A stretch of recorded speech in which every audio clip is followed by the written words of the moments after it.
एक right angle triangle, जिसके बारे में हम पहले भी पढ़ चुके होंगे। तो राइट एंगल ट्राइंगल में ये जो साइड होती है, तिरछी साइड, इसको हम बोलते हैं हाइपोटेनियस, या हिंदी में बोलते हैं कर्व। जो परपेंडिकुलर, इस लाइन को हम परपेंडिकुलर बोलते हैं, हिंदी में लंब बोलते हैं, खड़ी हुई लाइन को, ठीक है। और जो नीचे लाइन होती है इसको बेस बोलते हैं या आधार। एक एंगल 90 डिग्री का होता है, इस थीटा एंगल के करस्पॉन्डिंग हम देख रहे हैं। एक जो चीज कि बेस और परपेंडिकुलर चेंज भी हो सकते हैं। अगर हम देखें कि हमारा जो ट्राइंगल होता, अगर वो इस तरीके से बना होता और थीटा यहाँ होता, सिंपली वही ए बी सी, अगर हम थीटा यहाँ लेते तो ये थीटा के सामने वाला परपेंडिकुलर कहलाता बी सी। फिर ये यहाँ पे जो परपेंडिकुलर होता वो ये होता। ट्रिग्नोमेट्री में हमें इन चीज़ों को ध्यान देने की ज़रूरत होती है, आगे मैं बताऊंगा क्यों, ठीक है। तो बस थीटा के जो जस्ट सामने वाला होता है वो परपेंडिकुलर, 90 के जो सामने वाला होता है वो हाइपोटेनियस, बाकी बचा हुआ बेस।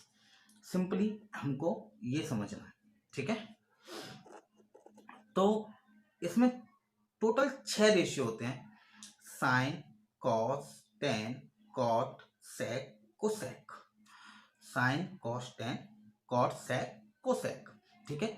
ये रेशियो निकलते कैसे हैं, इसके लिए एक शॉर्ट ट्रिक होती है, P B P upon H H B, P upon H H B. Hindi के लिए अगर देखना चाहें तो हिंदी में कर्ड को के से रिप्रेजेंट करते हैं, आधार को ए से और लंब को एल से। तो इसके लिए लाल बट्टे कका बोलते हैं, एल ए एल अपॉन के।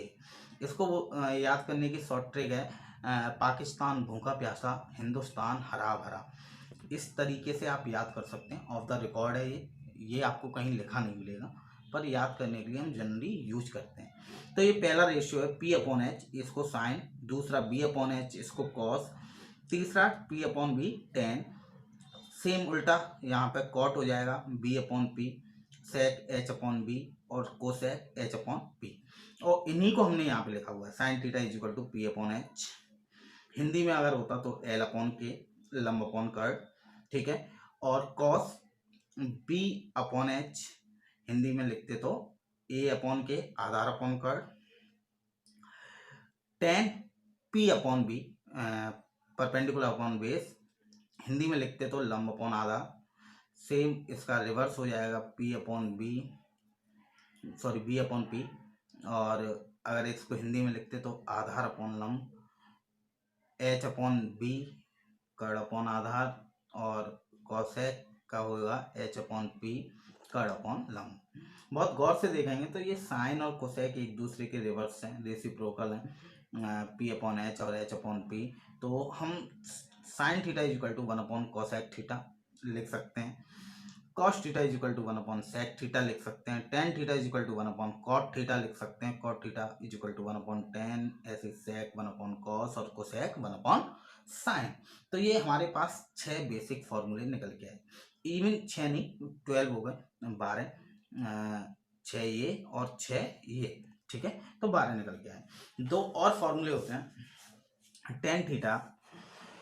Ten theta is equal to sine theta upon cos theta. ये फॉर्मूला हम प्रूफ कैसे करेंगे, तो हमने sine theta is equal to क्या लिया, बी पी अपॉन एच लिया, और cos theta is equal to B upon H. तो साइन थीटा की जगह पी अपॉन एच और कॉस थीटा की जगह बी अपॉन एच, एच से H cancel, P upon B बचा, और ये किसके बराबर होना चाहिए, पी अपॉन बी किसके बराबर होता है, tan theta.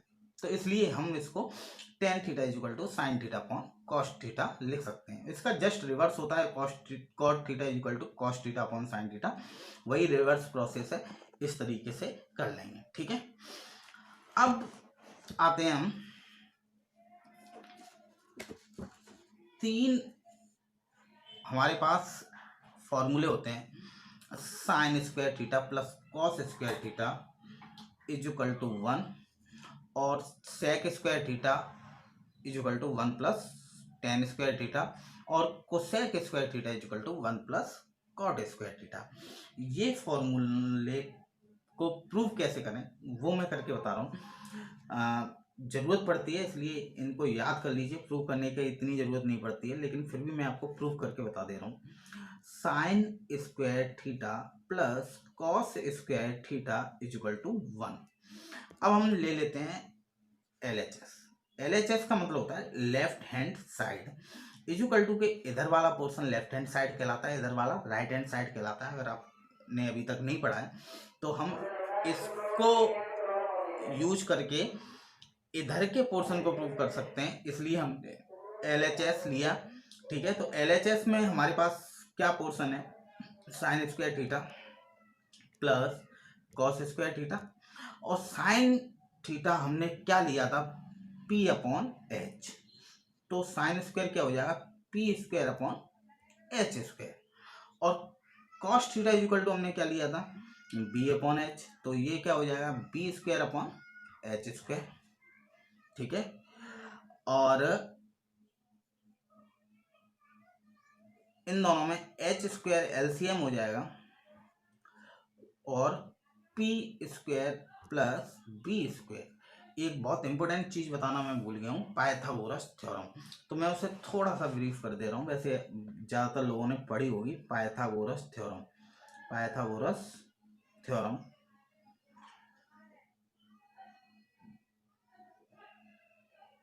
Pythagoras theorem is equal to होता है हाइपोटेनियस का स्क्वायर, मतलब ये लाइन है इसका square is equal to perpendicular का square upon base plus base का स्क्वायर।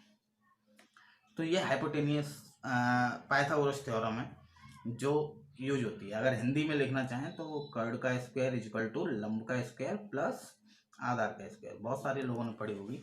तो अब यहाँ पे देखिए P square plus B square is equal to हम क्या लिख सकते हैं, H स्क्वायर पाइथागोरस से। तो हमने लिख लिया अपॉन H स्क्वायर से H स्क्वायर गया, कितना बचा, 1 बचा। हमें 1 ही प्रूव करना था, तो ये इज इक्वल टू RHS। ठीक है, ऐसे ही सेम हम इन फॉर्मूलों में LHS या RHS, इन दोनों में RHS ले लीजिए, क्योंकि हम बड़े को छोटा करना आसान होता है। इसलिए कभी भी ट्रिग्नोमेट्री के क्वेश्चन सॉल्व करें तो हमेशा जो बड़ा देखने में बड़ा लगे ना उसको लीजिए, ताकि उसको छोटा करना थोड़ा आसान रहे। इसलिए मैं आपको सजेस्ट करूंगा इसमें RHS लीजिए, इसमें भी RHS लीजिए और सॉल्व कीजिए, हो जाएगा। ठीक है, थैंक यू।